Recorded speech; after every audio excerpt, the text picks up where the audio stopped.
La primera meta lograda por el gobierno de Uribe fue sentar a los grupos paramilitares en un proceso de paz. En el año 2003 comenzaron las desmovilizaciones de sus estructuras y en total dejaron las armas 25.000 combatientes, incluidos los máximos jefes de las autodefensas, algunos de ellos sometidos a la ley de justicia y paz. Se les pueda dar la figura de la cesación de la acción penal. En mayo de 2008, Uribe sorprendió con la extradición de los 14 jefes máximos de las autodefensas, entre ellos Salvatore Mancuso, Hernán Giraldo, alias Macaco, Don Berna y Jorge 40. Hoy son procesados por cargos de narcotráfico en Estados Unidos. Habían reincidido en el delito.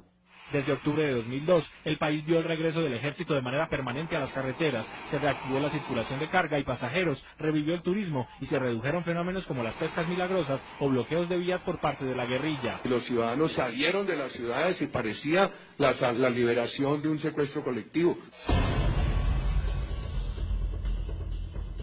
Cuando comenzó el gobierno, 158 municipios de Colombia estaban sin fuerza pública y sus alcaldes gobernaban desde las capitales. En pocos meses regresó la policía o llegó a donde nunca había estado y los 1.102 municipios quedaron con presencia de autoridad. Vamos ganando la seguridad, pero falta un largo recorrido para consolidarla. Uribe concentró los esfuerzos de su gobierno contra la guerrilla en debilitar el secretariado de las FARC y sus estructuras de apoyo internacional. En los últimos días de 2003, en Quito, fue detenido y deportado a Colombia alias Simón Trinidad, luego extraditado a Estados Unidos. Con perseverancia derrotaremos todo el terrorismo. En el año 2005 fue capturado en Caracas el llamado canciller de las FARC, Rodrigo Granda, en un episodio que generó la primera gran crisis diplomática con Chávez. Y cuando los capturan, salen a decir que los secuestraron y que les violan los derechos humanos. Las acciones contra el secretariado derivaron en el bombardeo al campamento de Raúl Reyes, abatido en una polémica operación militar en territorio ecuatoriano, el 1 de marzo de 2008.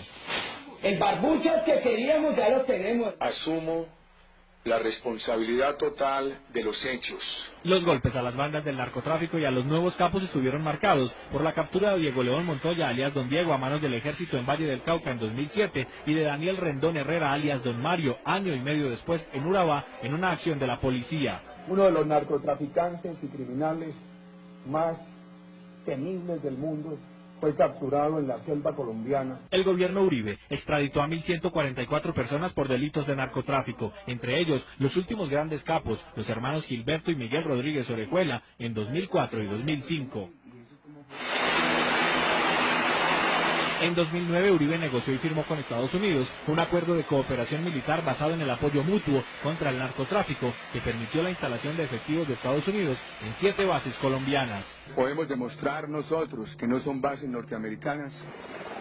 Los rescates de secuestrados fueron el logro más visible del gobierno Uribe en materia de seguridad, luego del intento fallido que les costó la vida al exministro Gilberto Echeverri, al gobernador Guillermo Gaviria y a otras 9 personas. Las fuerzas militares ajustaron su estrategia y consiguieron la histórica operación Jaque, que logró la infiltración del frente de las FARC, que tenía en su poder a 15 secuestrados, entre ellos Ingrid Betancourt y 3 ciudadanos norteamericanos. En una acción atrevida, un helicóptero militar pintado de civil, con efectivos que fungían como integrantes de organismos humanitarios y que portaban emblemas de la Cruz Roja Internacional, aterrizó en medio de los guerrilleros y se llevó de regreso a la libertad a los cautivos. Han inscrito el nombre de Colombia en molde de oro.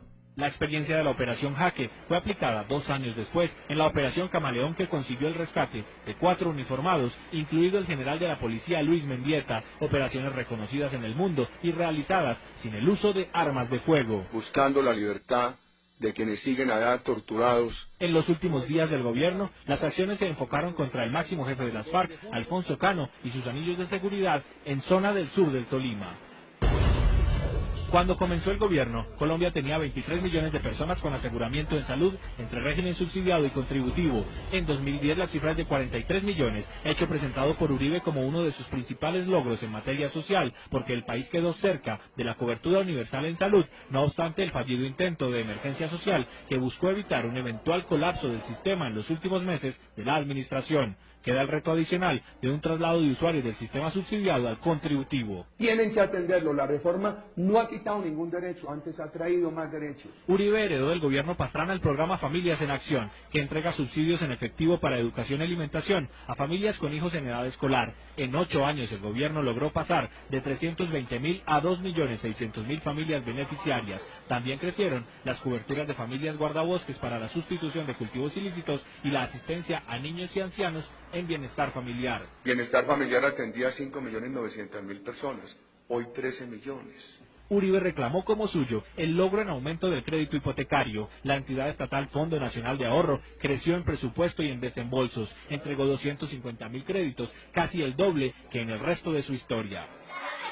En educación, el gobierno Uribe festejó la llegada a cobertura total en básica y a 80% en secundaria, así como el aumento casi al doble de bachilleres egresados por año. Celebró que el SENA pasó de poco más de 1 millón de estudiantes por año a casi 8 millones en 2009. Uribe aseguró que la matrícula universitaria aumentó casi al doble por efecto de la expansión del ICETEX. Colombia registró las tasas más bajas de inflación en los últimos 8 años. En 2009 cerró en 2%. El gobierno comenzó con un IPC de 6.99% en 2002 y siempre mantuvo la cifra en un dígito. Una ruta de inflación baja que facilita tasas reducidas de interés y créditos de más largo plazo. En el año 2007, Colombia obtuvo el mayor crecimiento de su economía, con 7.62%. En el gobierno Uribe, el aumento siempre fue positivo y en crecimiento sostenido. El año pasado, con crisis de por medio, logró ser de 0.4% en contra de todos los pronósticos. Yo no veía posibilidades al hablar con los economistas de que nuestra economía después de esta crisis se recuperara tan rápido. Uribe señaló que la estrategia para enfrentar la crisis fue otro de los logros económicos de su gobierno. Resaltó que el embate no trajo como consecuencia la desafiliación a la seguridad social, indicador clave de resistencia. El gobierno reportó que en los 8 años la tasa de inversión se mantuvo por encima de 25% y que el año 2008 tuvo cifra récord con más de 10.500 millones de dólares de inversión extranjera directa. Un ambiente de crecimiento económico. El TLC con Canadá, firmado y ratificado, es el principal logro del gobierno Uribe en comercio exterior. Quedó suscrito y en proceso de ratificación el tratado con la Unión Europea y engavetado el acuerdo comercial en el Congreso de Estados Unidos. Ojalá en enero, como nos ha dicho el gobierno norteamericano, se ratifique el tratado con los Estados Unidos.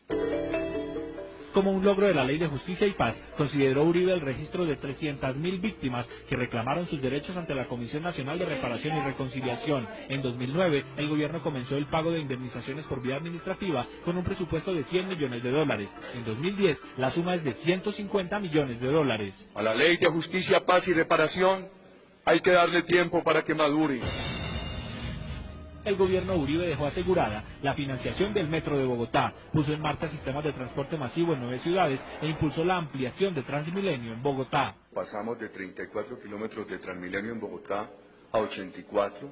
Mantener la confianza de los ciudadanos en su país fue el principal empeño del gobernante de mayor duración en la historia reciente de Colombia. Un colombiano cuya única virtud es amar entrañablemente a la gran patria colombiana.